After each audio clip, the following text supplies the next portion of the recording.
Hey, what's going on, gang? Nate on the Stone here. Welcome back to my channel and to this latest edition of the Rolling Stone.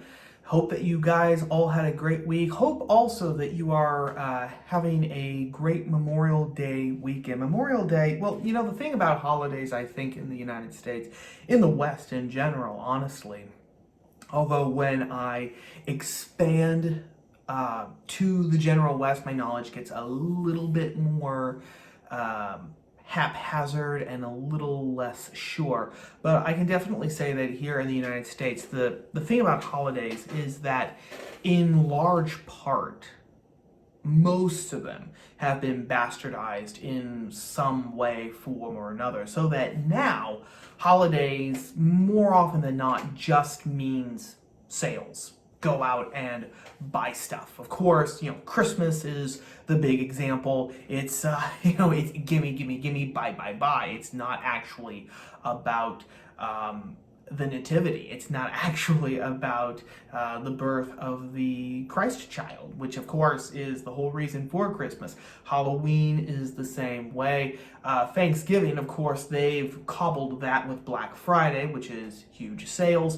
4th of July, you have Independence Day sales, and Memorial Day too now, which is the holiday that we are celebrating as I speak. If you're watching this, it's just now a day for barbecues and sales, etc., etc. And thank a veteran. That might be one of the things that you see on social media. Oh, thank a veteran for their service, and remember all the people who died to preserve your freedom. Yeah, well, that actually should cause us to ponder a little bit, because if we're actually going to think about and mentally thank the people who actually died for this freedom, then maybe that should lead to a follow-up question.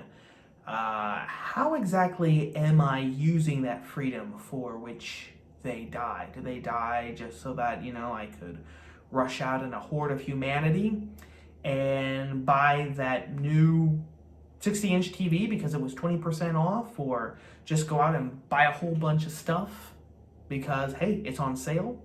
Food for thought. But anyway, that's not what we're here to talk about today. We are here to talk about all the crazy things that have happened in the news. Well, not all, I'm a horrible liar, but the three that I found most interesting. And this first one is so, it is so prescient, gang, I think, because this story, in a microcosm, is everything that is wrong with the conservative establishment in these United States as we speak right now. So, what is the setup? Matt Gaetz, who is a congressman from Florida, he's in a bit of hot water right now because apparently he is now the nucleus of an investigation concerning a child sex smuggling ring, which is rather odd when you think about it. I haven't really been paying close attention to that particular story,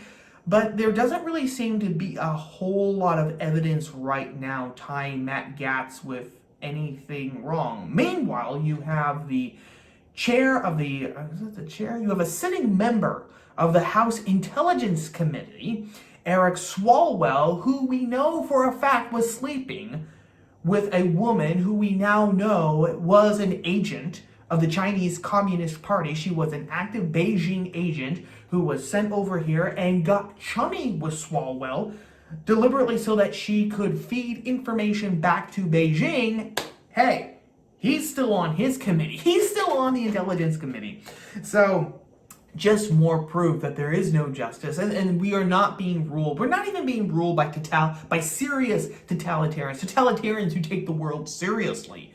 We're not even being ruled by that. That would be too good for us, maybe. Now we are being ruled by totalitarians who are not serious about reality because they are busy creating their own Gnostic secondary reality, to coin a phrase from the late, great 20th century intellectual Eric Voegelin, whom I really should talk about in much more depth in the near future. But anyway, Matt Gaetz, congressman from Florida, being investigated now for a child sex smuggling ring, participating in that. He is also one of the people who has been seen as a natural follow-up to Donald Trump. Matt Gaetz was a huge supporter of President Trump in Congress, even when a lot of Trump's own party, at best, just sort of half-heartedly, begrudgingly supported him. Matt Gaetz was always in the forefront, very vocal in his support of Trump. Now, whether he actually meant it, whether he was just opportunistic, don't exactly know. But now that, for whatever reason, the Trump presidency is over, Matt Gaetz has been one of the people who has been trying to kind of continue the movement, the Trump populist movement. He has been carrying the torch of that movement. And as such, this past week, in fact, just yesterday, again, I'm recording this on Friday, May the 28th, so this happened yesterday, Thursday, May the 27th. Matt Gaetz was in Georgia at an America First rally. And during that rally, when he was giving his speech, this in part is what he said. The internet's hall monitors out in Silicon Valley, they think they can suppress us, discourage us. Maybe if you're just a little less patriotic, maybe if you just conform to their way of thinking a little more, that you'll be allowed to participate in the digital world. Well, you know what? Silicon Valley can't cancel this movement, or this rally, or this congressman.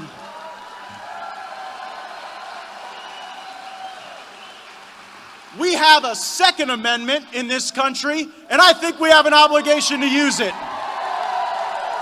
He then actually went on to expound on the Second Amendment a bit more broadly. This is from businessinsider.com. Gaetz said, quote, "The Second Amendment, this is a little history lesson for all the fake news media. The Second Amendment is not about hunting. It's not about recreation. It's not about sports. The Second Amendment is about maintaining within the citizenry the ability to maintain an armed rebellion against the government if that becomes necessary," which is simply historically accurate. He's absolutely right there. The Second Amendment isn't about sports or hunting or recreation or anything. It was about keeping us armed, we the people armed, so in case the government ever became tyrannical, there would be one final check. This is why. This is the reason why Jefferson in the Declaration of Independence said, "When a long train of abuses and usurpations pursuing invariably the same object invents a design to reduce them under absolute despotism, it is their right, it is their duty to throw off such government and to provide new guards for their future security." You can't do that unless you're armed. Not really. Theoretically, it might be possible. Realistically, it's not. But as you could imagine, the entire internet world has been blowing up because of this speech, this portion of the speech, because people are now seriously saying that Matt Gaetz was encouraging people to go and basically shoot up Silicon Valley. Mercury News has a headline and asks, "Did U.S. Representative Matt Gaetz urge supporters to take up arms against Silicon Valley tech firms?" From the Huffington Post, a very credible and above board and objectively neutral news organization there, Matt Gaetz suggests shooting people in Silicon Valley for cancel culture. From the Washington Post, video shows Rep. Gaetz blasting Silicon Valley and blustering about gun rights.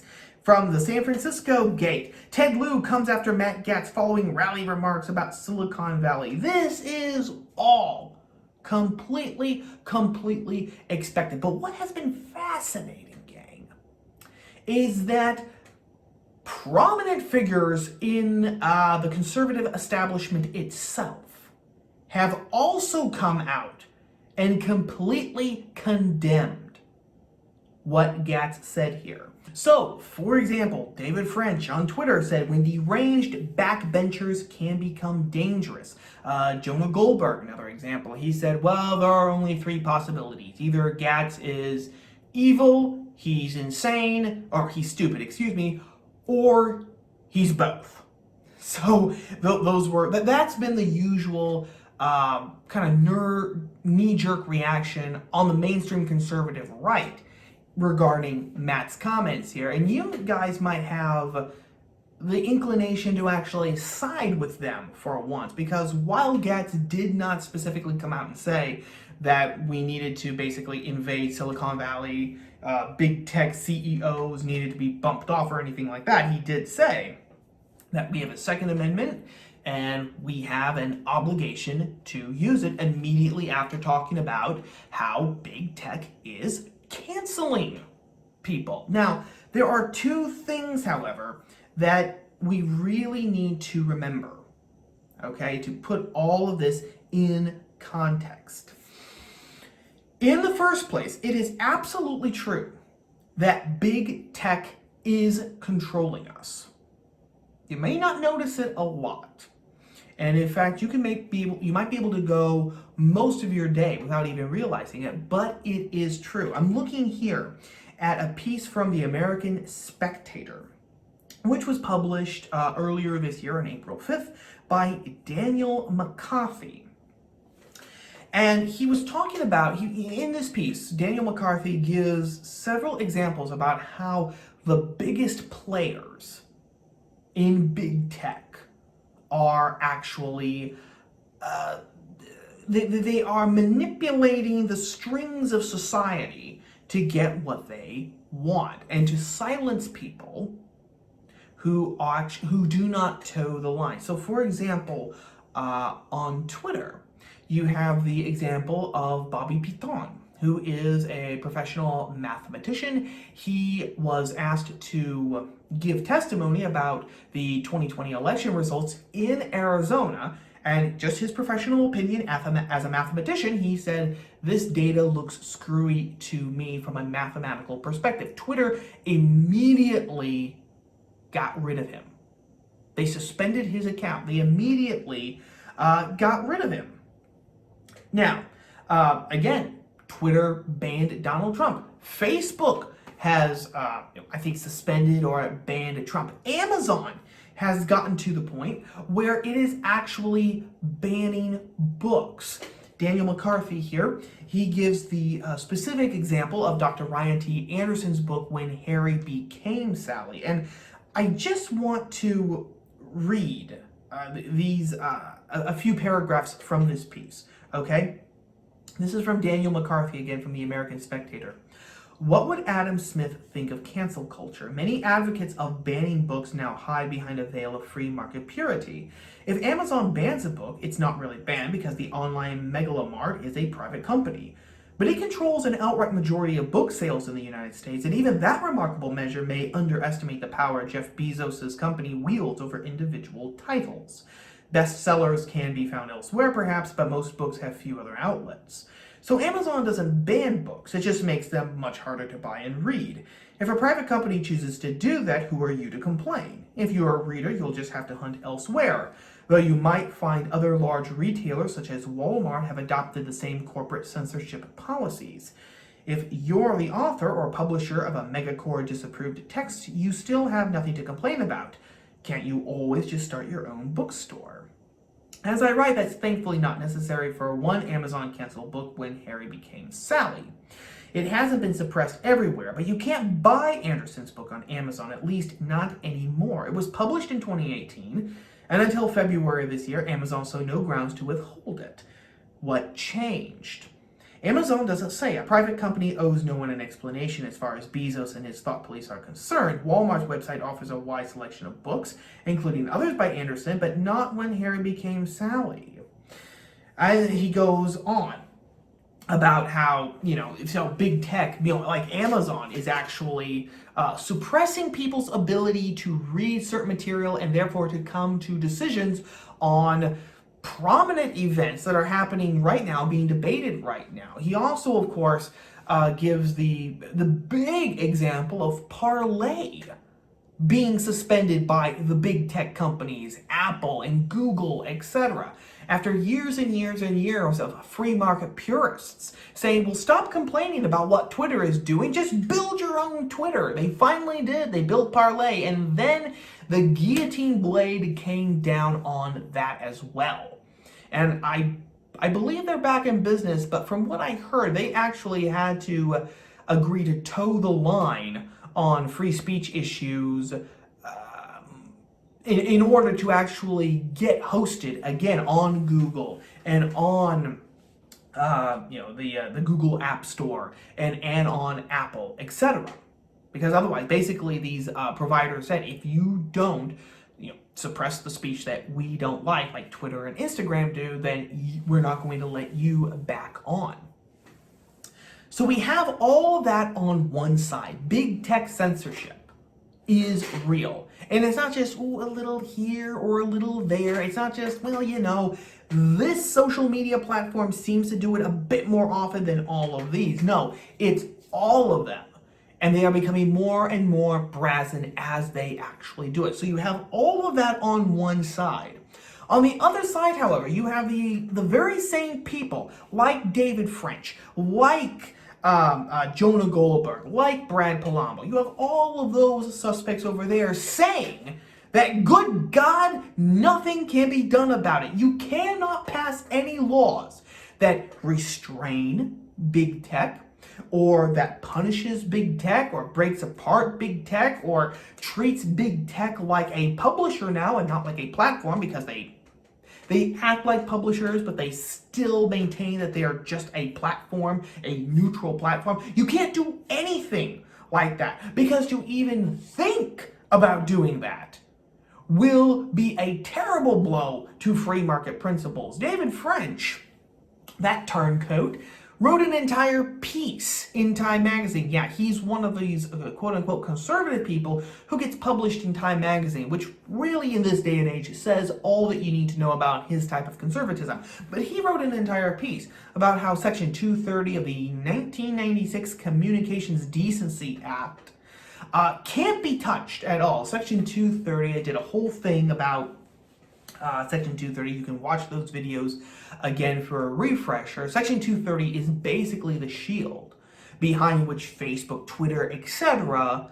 hide their censorship. That's what they use as their excuse, which has led to people such as Josh Hawley and others saying, okay, maybe at the very least Section 230 needs to be revamped, it needs to be updated, because we're not living in 1996 anymore. The internet is not just new kind of neat little tool that people are using to go into chat rooms or to share cat videos with the World Wide Web. It has metastasized, it has grown, it has changed, it has mutated. Therefore, the rules governing it need to change as well, especially given what big tech, what social media is doing. And French wrote an entire piece in Time magazine saying you can't even think about changing Section 230, not one word, because that is going to be a terrible blow to the First Amendment. So it all boils down, gang, in terms of French, that in order to defend the First Amendment,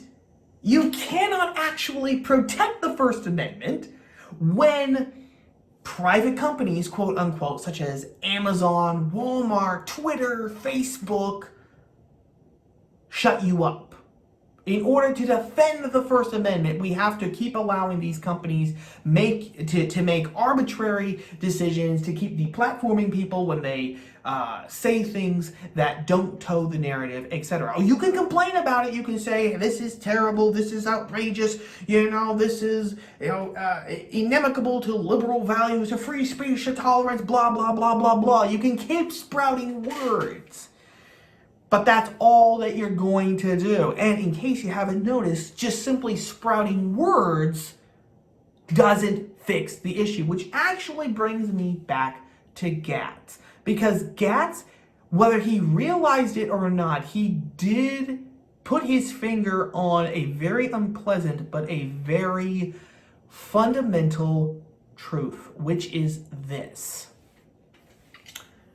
How else are you going to stop big tech censorship if every single legal avenue to you has been already closed off by your own people? You're a conservative, okay, or you're someone on the right, and you are sick and tired of big tech censorship. You want finally to do something, and you finally have decided, you know what, You might hate the circumstances that brought you to this decision, but something has to be done. It's time to bust some trusts like Teddy Roosevelt, or it's time to reform Section 230 something.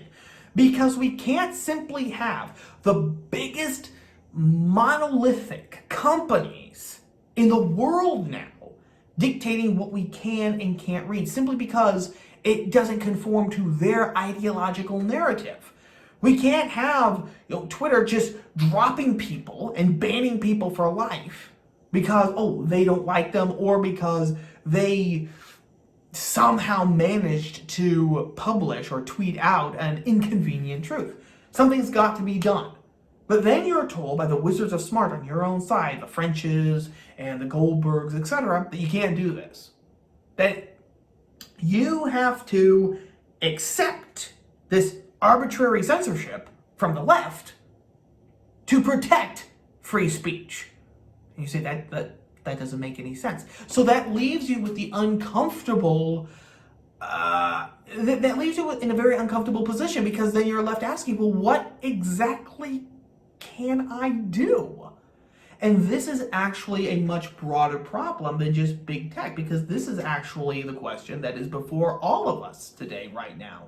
We are being told that we cannot, we can't legislate against critical race theory being taught in schools. That's a blow to academic freedom. We can't legislate against drag queen story time in libraries where childhood innocence is perverted and corrupted. We can't have that. That's a blessing of liberty. And meantime, because we say, we can't do this, we can't do this, we can't do this, the left continues to steamroll over all of us in the culture. And they keep getting more and more brazen, and they keep getting more and more radical while they do it. So what is the only option left? People like French and Goldberg, ironically enough, they say that Gaetz is dangerous because he's inciting violence or whatever, which technically he wasn't. But they themselves have brought us to this point. If they had actually gotten off their duff and had finally realized the danger, if they could have taken off the ideological blinders that they have sewn over their eyes, then we might not have reached this point where it seems like, it's time to take matters into your own hands, or it's time just to, assume the position, lie back, and think of the First Amendment, to paraphrase Queen Victoria. I believe it was. Lay back and think of England, I think she said. Just assume the position and think of the First Amendment. That's basically what our so-called conservative leaders are saying to us. It's not just an interesting question, gang. It's a vital question that we all need to really start taking seriously and start answering. And that is story number one.